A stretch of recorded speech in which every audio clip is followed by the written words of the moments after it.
Abra sua Bíblia na carta de Paulo aos Romanos, no capítulo 12.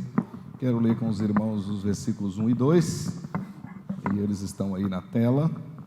Os irmãos que quiserem poderão nos acompanhar aí também pelas telas da nossa igreja. Diz assim a palavra de Deus: Rogo-vos, pois, irmãos, pelas misericórdias de Deus, que apresenteis o vosso corpo por sacrifício vivo, santo e agradável a Deus, que é o vosso culto racional. E não vos conformeis com este século, mas transformai-vos pela renovação da vossa mente, para que experimenteis qual seja a boa, agradável e perfeita vontade de Deus. Quero ler esses mesmos versículos agora na chamada versão na linguagem de hoje.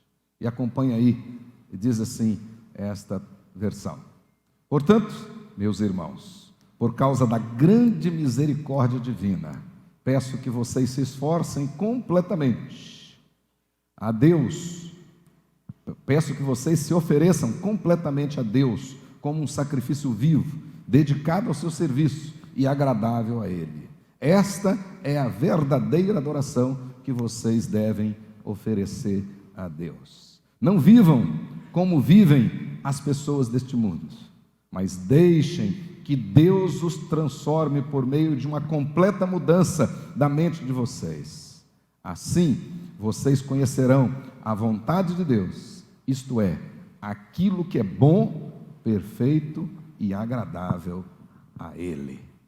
Oremos ao nosso Deus. Pai querido, em o nome de Jesus, permita que o Espírito Santo que inspirou esta palavra, usando o apóstolo Paulo, esteja agora iluminando nossa mente e me usando para que as lições que o Senhor já preparou na eternidade e a maneira que o Senhor já tem para despertar e abençoar o teu povo nesta noite, aqui e em todos os lugares, onde as pessoas assistirem esta mensagem, que a graça do Senhor chegue poderosamente em cada coração, e que o Espírito Santo do Senhor que inspirou esta palavra esteja iluminando a nossa mente para tirarmos proveito destas lições. Dá-nos, ó Deus, a reverência necessária e aplica, Senhor, ao nosso coração as lições que o Senhor já preparou.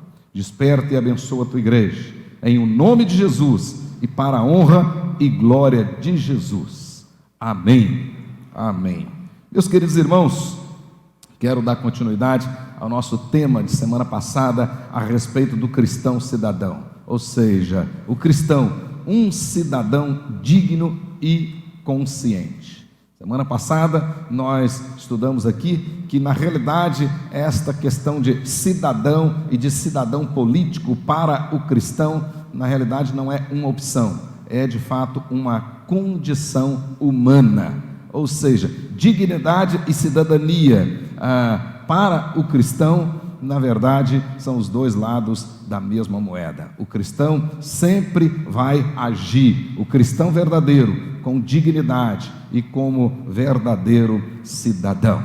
Nós sabemos, e o cristão tem essa consciência bem clara, de que ele foi criado com atributos específicos de Deus, outorgados pelo próprio Deus, para viver nessa terra, para governá-la, para administrá-la, para cuidar dela, para preservá-la, para organizar os sistemas econômicos, as culturas, a vida em sociedade, e como verdadeiro mordomo desenvolver e manter tudo aquilo que Deus criou, na qualidade de vice-governador, vice-governante. A isto nós chamamos de mandato cultural. Portanto, o crente, ele sabe disso, e ele é desafiado dia a dia com as demandas desse mandato. Então, para o crente, de fato, é uma responsabilidade agir como verdadeiro cidadão, estar preocupado com os interesses da polis, ou seja, com um verdadeiro político no sentido etimológico da palavra. A partir desta consciência, o crente verdadeiro, ele vai sempre pautar a sua vida nos seguintes princípios: a consciência, a coerência, o discernimento, a ética e a responsabilidade. Esses 5 princípios precisam estar bem claros na vida de cada cristão. E especialmente nesse tempo em que nós estamos vivendo. Viver a nossa cidadania, nós precisamos ter consciência que a Bíblia nos admoesta e ao mesmo tempo nos exorta, nos fortalece a viver a nossa cidadania brasileira de maneira digna do Evangelho do nosso Senhor e Salvador Jesus Cristo. E para fazer isso, nós temos que agir com consciência, com coerência, com discernimento, com ética e com responsabilidade. Então essas 5 características têm que estar presentes na vida de cada crente, em tudo na vida dele, em todas as áreas da vida dele. Ele precisa agir com profunda consciência, ele precisa agir com profunda coerência, ele precisa agir com discernimento, prestando atenção, ele precisa agir com ética e ele precisa agir com responsabilidade. A dimensão cidadã e política na vida do crente nada mais é do que, conforme a visão do apóstolo Paulo, a dimensão prática do Evangelho. No momento que o cristão verdadeiro pratica o Evangelho, ele, na verdade, está vivendo a sua dimensão ética, cidadã, política. Então, quando se pratica o Evangelho verdadeiramente, você, consequentemente, será um cidadão e um político ético, no sentido da palavra. Nós sabemos, como cristãos, que nós somos regenerados para viver as implicações do nosso novo estado em todas as áreas da nossa vida. Então, todos nós, aqueles que verdadeiramente foram lavados no sangue do Cordeiro, aqueles que foram tirados das trevas, eles receberam esta bênção poderosa da regeneração para viver a realidade desta nova criatura em todos os aspectos da sua vida, da sua existência. Na carta aos Romanos, conforme nós vimos aqui há pouco tempo atrás, na verdade, nós podemos, tirando aqui a introdução, que vai do capítulo 1 até o versículo 17, e tirando a conclusão, que é o capítulo 16, o restante nós podemos dividir em 2 partes. Do versículo 18 do capítulo 1 até o final do capítulo 11, nós temos a parte doutrinária, a parte teológica. Do capítulo 12 até o final do capítulo 15, nós temos então a parte prática desta carta. E nesta parte prática da carta, aqui, começando no nosso capítulo 12, no versículo 1, o apóstolo Paulo está falando da vida que agrada a Deus. E ele vai dizer que esta vida que agrada a Deus precisa ser vivida como um culto a Deus em todos os espaços da nossa existência. Por isso é que nós temos afirmado aqui que você levantar cedo domingo, se preparar, orar e de preferência até jejuar e ir lá votar, isto é um ato de culto. Então o crente verdadeiramente regenerado, a sua vida é um culto racional, vivo, prestado ao Senhor em todas as dimensões da sua existência. Então o crente verdadeiro, ele não presta culto somente aqui na igreja de maneira solene, não, seja no domingo, ou seja na quinta-feira, ou em qualquer outro dia. A sua vida precisa ser um culto ao Senhor em todos os aspectos da sua existência, inclusive domingo indo votar. É isso que o apóstolo Paulo ensina para nós. Na verdade, o nosso texto, ele dá início a essa seção prática da carta, com uma expressão muito contundente, muito enfática. Ele diz assim: rogo-vos, pois, irmãos, pelas misericórdias de Deus. Rogo-vos, pois, irmãos, pelas misericórdias de Deus.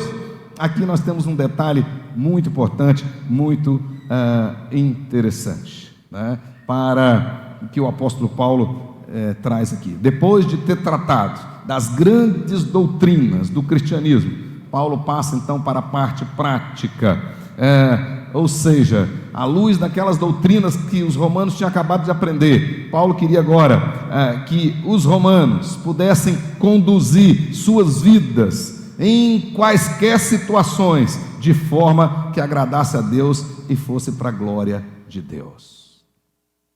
Então, com base naquilo que ele tinha ensinado, é como se o apóstolo Paulo agora estivesse dizendo: olha, vocês aprenderam muito bem, então agora vocês precisam praticar tudo isso que eu acabei de ensinar. Vocês precisam pautar a vida de vocês, vocês precisam viver agora em quaisquer situações, de forma a agradar a Deus e para a glória de Deus. Então, além de eu precisar me esforçar e prestar atenção para agradar a Deus, tudo que eu fizer precisa ser para a glória de Deus. Escrevendo aos Coríntios, o apóstolo Paulo diz: quer comais, ou bebais, ou façais outra coisa qualquer, devemos fazer tudo para a glória de Deus. Podemos ver claramente aqui que o apóstolo Paulo baseia a conduta do crente na doutrina. Ele traça a vida em relação à fé. Ele fundamenta o caráter no credo. Isso é muito importante. Então, para o apóstolo Paulo e para a Bíblia como um todo, na visão divina, na visão de Deus, a nossa conduta tem que ser pautada na doutrina. A nossa vida tem que ser vivida em relação à nossa fé, ou seja, em relação àquilo que nós cremos. E o nosso caráter precisa estar fundamentado no credo. Portanto, a Bíblia, de fato, ela é a única regra de fé e prática para o crente verdadeiro. Assim, o apóstolo Paulo está deixando claro para nós que a doutrina, ou seja, a fé, ela concebida apenas de forma teórica, intelectualmente, é apenas um conhecimento mental, é apenas um conhecimento frio, estéril, sem vida, é um conhecimento morto e, portanto, não pode produzir vida, não tem sentido. Para o apóstolo Paulo, a doutrina separada da prática não tem razão, não tem sentido. Portanto, a beleza da doutrina, a força da doutrina está na prática de cada crente. Como dizia John Stott, o poder do Evangelho está na diferença dos crentes. Quanto mais diferente nós formos, mais o Evangelho será poderoso. Em virtude disso, como a nossa prática tem que estar baseada na nossa fé, como o nosso caráter tem que estar baseado no nosso credo, aí sim nós temos uma responsabilidade diferenciada com a Bíblia Sagrada, com a Palavra de Deus.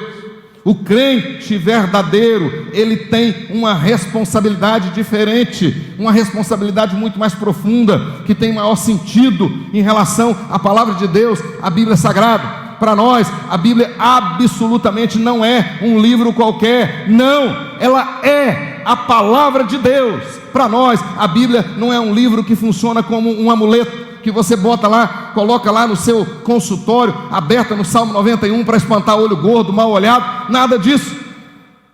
Ou um livro que você lê esporadicamente, especialmente quando está passando por um aperto, uma dificuldade. Não, nós temos uma responsabilidade diferente com a palavra. Diz o apóstolo Paulo, nós precisamos conhecê-la, nós precisamos apropriar das verdades dela, e nós precisamos colocá-la em prática, nós precisamos vivê-la. Então, à luz do ensinamento do apóstolo Paulo, o crente verdadeiro, ele tem essa responsabilidade, essa relação diferente com a Bíblia. Para o crente, ele precisa conhecer essas verdades e vai conhecendo cada vez mais. Ele precisa se apropriar dessas verdades e vai se apropriando cada vez mais, e são essas verdades que vão fortalecendo o crente em todos os sentidos e em todos os contextos da vida dele.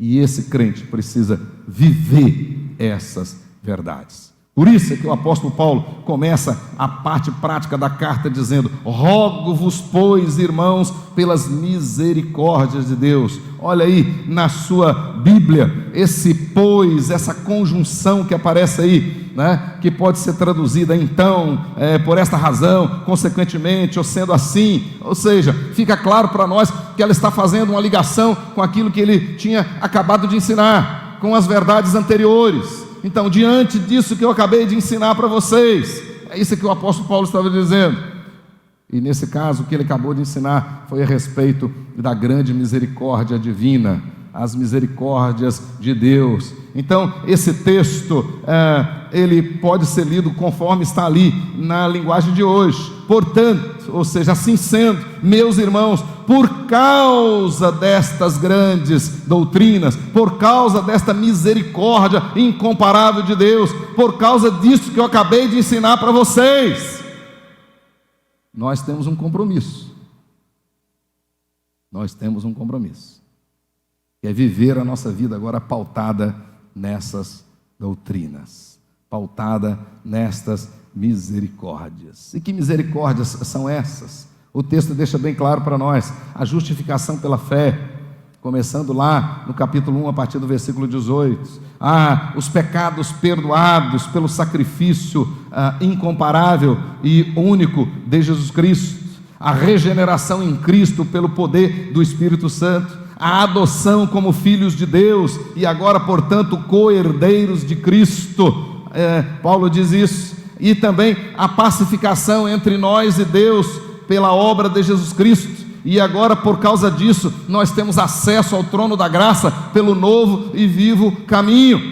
Isto é misericórdia, são essas benditas doutrinas da graça. Além disso, o apóstolo Paulo vai dizer que o crente verdadeiro agora, ele acabou de ensinar, nós temos a consciência, Romanos capítulo 8, que Deus, de antemão, nos conheceu, nos predestinou, nos chamou, nos justificou e também nos glorificou. Romanos capítulo 8, versículos 29 a 30. Essas são as misericórdias das quais Paulo está falando e que nós já recebemos. Ponha isso no seu coração. Nós já recebemos. E por causa disto que nós já recebemos, por causa delas, por causa dessas misericórdias, nós devemos e precisamos viver de forma a agradar a Deus. É uma maneira de expressar a nossa gratidão, de agradar a Deus. E recebemos isso tudo para a glória de Deus. E aqui, meus queridos irmãos, tem um detalhe muito interessante que diferencia o cristianismo de qualquer outra religião, principalmente as religiões que pregam algum tipo de salvação pelas obras. Na realidade, todas elas que pregam alguma salvação, algum alívio pelas obras, primeiro você tem que fazer, depois para receber. Então você faz primeiro e depois recebe. O cristianismo é diferente. Deus já fez, e por causa disso agora você faz. Então, na verdade, a Bíblia ensina para nós que nós não fazemos as boas obras para sermos salvos, mas exatamente porque já recebemos a graça da salvação é que fazemos as boas obras.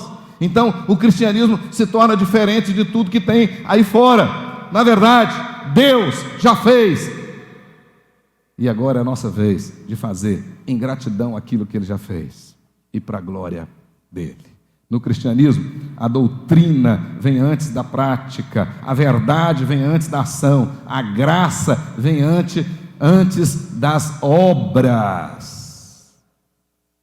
E é por isso que agora o apóstolo Paulo passa para a parte prática. Vocês já receberam tudo isso, vocês já receberam esta graça bendita, e agora precisam viver de acordo com ela, né? Então nós temos aqui, na verdade, uma palavra forte do apóstolo Paulo, dizendo aos crentes que eles precisam viver a sua vida como um culto de gratidão.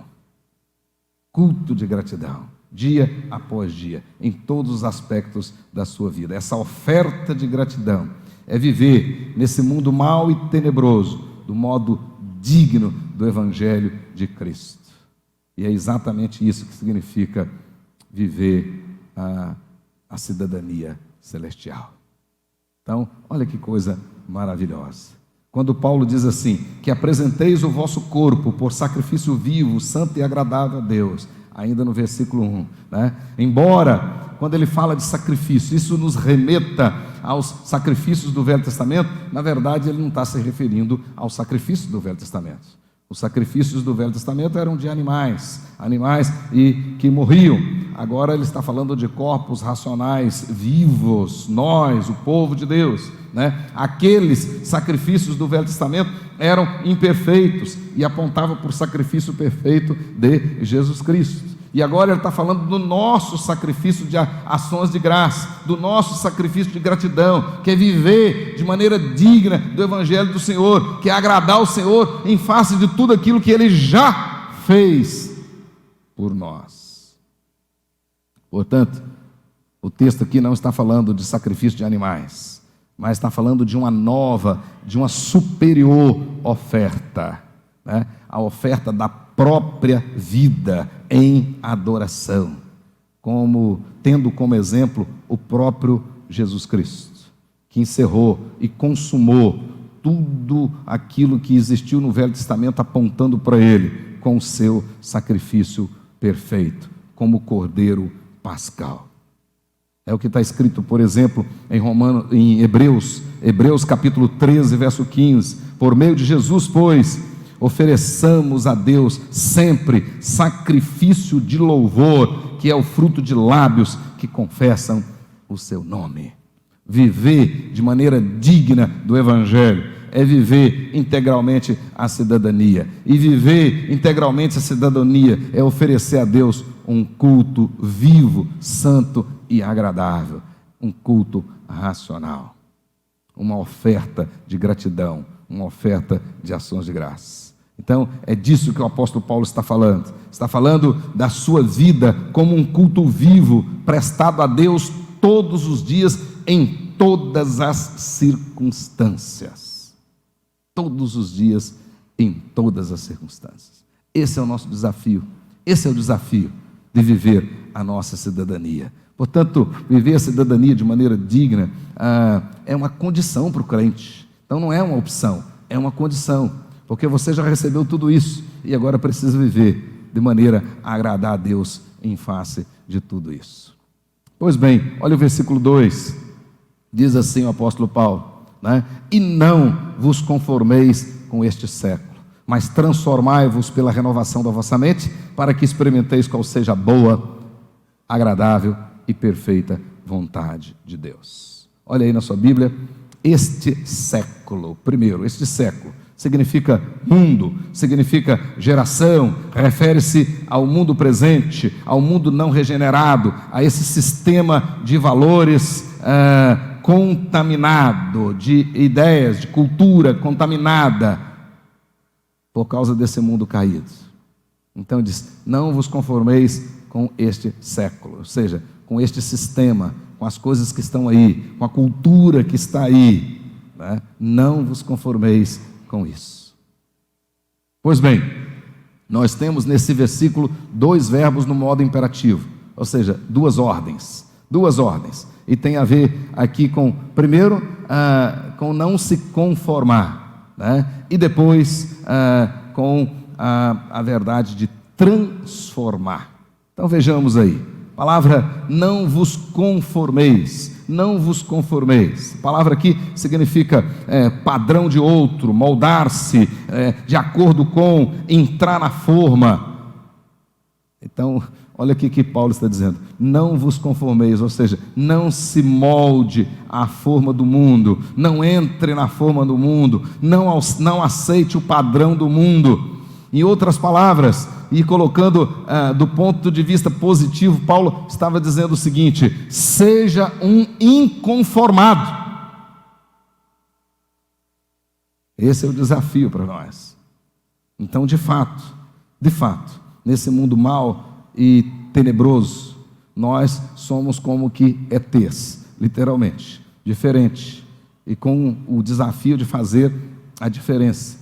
Não podemos nos moldar ao que está aí, não podemos aceitar esse sistema que está regendo esse mundo caído. Não podemos, absolutamente não podemos entrar nessa forma, não podemos aceitar a chamada nova moralidade, até mesmo porque essa nova moralidade é a antiga e pecaminosa imoralidade. Não podemos entrar nessa forma. Portanto, seja nesse caso, desinformado, né?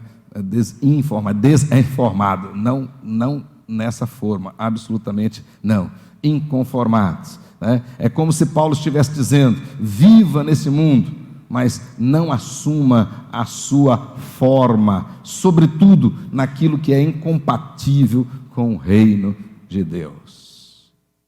Isso tem a ver com a nossa cidadania. Isso tem a ver com o que você vai fazer no domingo, na hora de votar.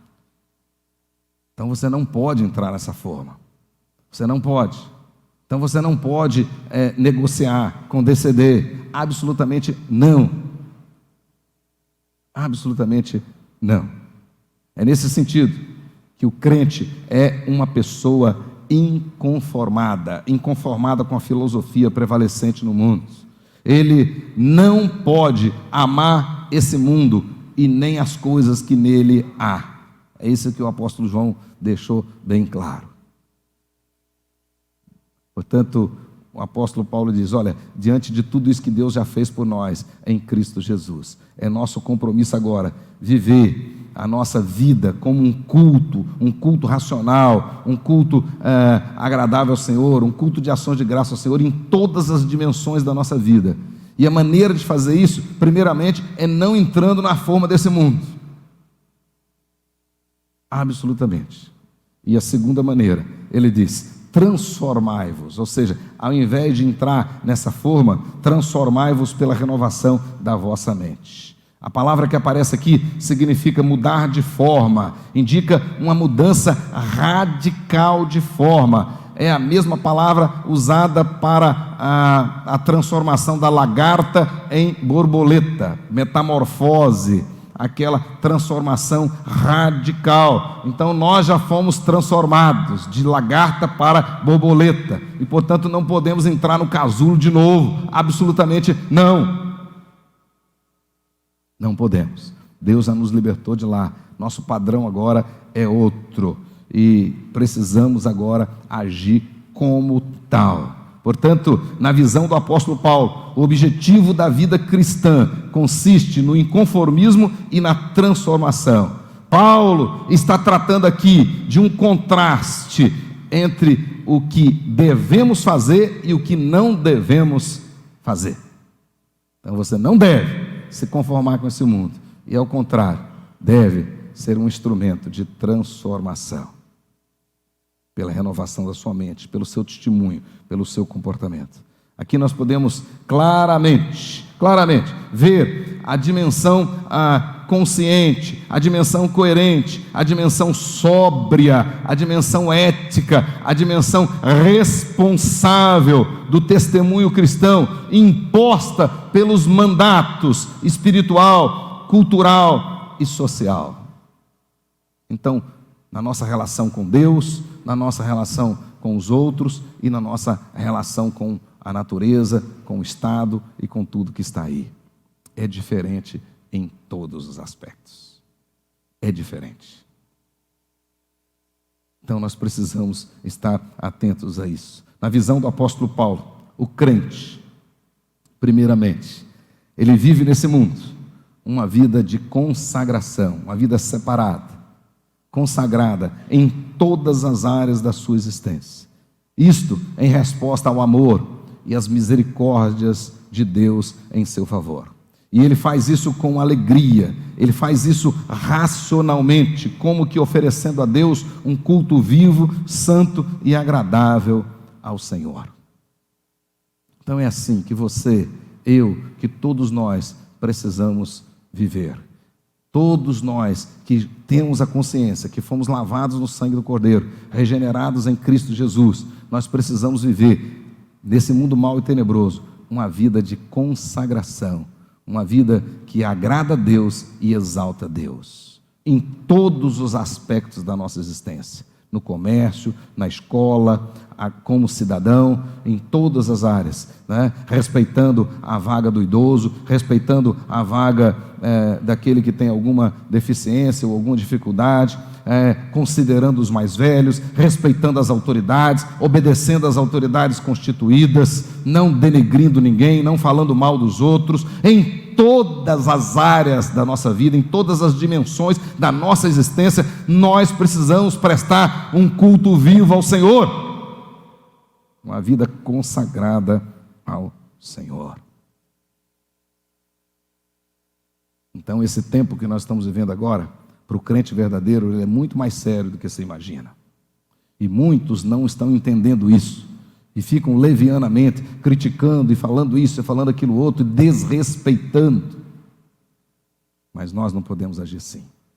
Segunda coisa, a visão do apóstolo Paulo, o crente, ele tem que ter a consciência que ele já foi salvo, e portanto ele foi tirado das trevas para a maravilhosa luz, ou seja, ele foi salvo do mundo, mas ele ainda está no mundo. Ele tem que ter a consciência que ele não pertence a esse mundo, mas ele tem um ministério nesse mundo, ele tem uma obra a realizar nesse mundo. Então eu não sou desse mundo, mas eu tenho uma responsabilidade. Por isso que eu disse na mensagem anterior, e hoje a mesma coisa, essa dimensão política e cidadã nossa, isso não é uma opção, não, absolutamente, isso é uma condição nossa. Isso tem relação direta, isso nos é imposto pelo mandato cultural. Nós temos responsabilidade, sim, com o nosso país, com o nosso estado e com a nossa cidade. Nós não somos daqui, mas temos uma responsabilidade a cumprir aqui, um ministério a cumprir aqui. Então, por isso é que nós temos que agir com consciência, nós temos que agir com discernimento, nós temos que agir com ética, nós temos que agir com responsabilidade, em tudo na nossa vida. A ética do mundo não é a nossa ética, mas isso não significa que nós não temos ética. Nós precisamos viver a ética do Evangelho nesse mundo. E o mundo inteiro vai olhar para nós. E essa sempre foi a intenção de Deus, desde o Velho Testamento. Desde o Velho Testamento, quando Deus desejou que Israel fosse esse espelho para o mundo, que Israel pudesse mostrar ao mundo a graça, a misericórdia, os atributos do Senhor, que Israel pudesse mostrar ao mundo qual era o propósito de Deus para o mundo, que Israel pudesse ser esse instrumento. Israel falhou. Em Cristo Jesus Ele edificou a igreja, e a igreja precisa ser isso para o mundo. Então nós não podemos nos adequar à forma do mundo, nós não podemos, absolutamente não. Hoje na nossa escola bíblica eu dizia o seguinte: toda vez que os valores se inverteram, ou seja, a igreja que passou a olhar para o mundo e querer imitar o mundo, a igreja se deu mal. Todas as vezes que o povo de Deus olhou para os povos ao redor e quis imitar os povos, se deu mal. Porque a proposta de Deus é o contrário, é que os povos olhem para nós e nos imitem. E os povos, as pessoas olhem para a igreja e imitem a igreja do Senhor Jesus. Essa é a proposta. E por último, na visão do apóstolo Paulo, o crente, ele sabe que por meio da palavra da Bíblia Sagrada, ele é transformado progressivamente na imagem de Cristo. Essa é uma grande verdade. E podemos chamar esse processo também de santificação, de aperfeiçoamento, né? Dia a dia, pela a palavra. Então ele é transformado dia a dia, ele vai avançando para o alvo, rumo à estatura de varão perfeito. Filipenses capítulo 3, versículos 12 até 16. Nós somos transformados de glória em glória, avançamos de fé em fé, caminhamos de força em força, até que todos cheguemos à unidade da fé e do pleno conhecimento de Jesus Cristo, seu Filho, Filho de Deus, a perfeita varonilidade, à medida da estatura da plenitude de Cristo. Efésios capítulo 4, verso 13. Isso só acontece pelo crescimento na palavra, no discipulado. Então, volto à intenção do apóstolo Paulo. O compromisso que nós temos com a Bíblia é diferenciado. O compromisso que nós temos com a Bíblia tem que ser diferenciado. Nós temos o compromisso de estudá-la, de aprender, de saber cada vez mais a respeito dela, saber manusear bem a palavra da verdade, para não sermos envergonhados. Mas nós precisamos nos apropriar da palavra. E mais do que isso, nós precisamos viver a palavra. Viver. Porque é assim que nós seremos transformados progressivamente, cada vez mais parecidos com Jesus Cristo. Cada vez mais parecidos com Jesus. É assim que nós temos que exercer a nossa cidadania brasileira, à luz da cidadania celestial. Precisamos viver essa cidadania de maneira digna do Evangelho do Senhor Jesus. Por isso que o apóstolo Paulo diz: portanto, meus irmãos, por causa da grande misericórdia divina, peço que vocês se ofereçam. Aqui é um culto vivo, se ofereçam completamente a Deus, como um sacrifício vivo, dedicado ao serviço do Senhor e agradável a Ele. Esta é a verdadeira adoração. Essa adoração aqui do domingo à noite, com os cânticos bonitos, muito bem tocados, ensaiados, trabalhados, ela só terá sentido, significado, se for vivida durante a semana. Senão não tem sentido. É assim que nós vamos ser cidadãos diferentes lá. Lá, seu trabalho, você cantando, louvando, você sendo prestativo, você sendo atencioso, você sendo cortês, e assim que as pessoas vão ver Cristo na sua vida. Não entre na onda do mundo. Não tente surfar na onda do mundo. Toda vez que o povo de Deus fez isso, se deu mal. Portanto, nós precisamos viver uma vida de consagração. Nós precisamos ter consciência que, embora estejamos no mundo, nós não somos desse mundo e não podemos amar esse mundo. Não podemos. Nós precisamos viver essa certeza de que, por meio da palavra de Deus, nós seremos transformados cada vez mais, nos tornaremos parecidos, semelhantes a Cristo Jesus, cada vez mais amadurecidos. Portanto, meus queridos irmãos, nós precisamos entender que a nossa vida é uma consequência natural e prática do Evangelho. Portanto, dignidade e cidadania e consciência cidadã são marcas visíveis do crente fiel. Então é como se eu dissesse que crente cidadão fosse uma redundância, porque o crente tem que ser cidadão verdadeiro. Por isso é que Paulo diz então, não vivam como vivam as pessoas desse mundo, mas deixem que Deus os transforme por meio de uma completa mudança da mente de vocês. Assim vocês conhecerão a vontade de Deus, isto é, aquilo que é bom, perfeito e agradável a Ele. Aí o seu culto vai ser aceitável, porque você vai fazer do jeito que Ele quer, do jeito que Ele gosta, do jeito que Ele se agrada. E em virtude disso você vai ser abençoado. E o país vai ser abençoado. O estado vai ser abençoado. Nossa cidade será abençoada. Feche os seus olhos. Abra o seu coração.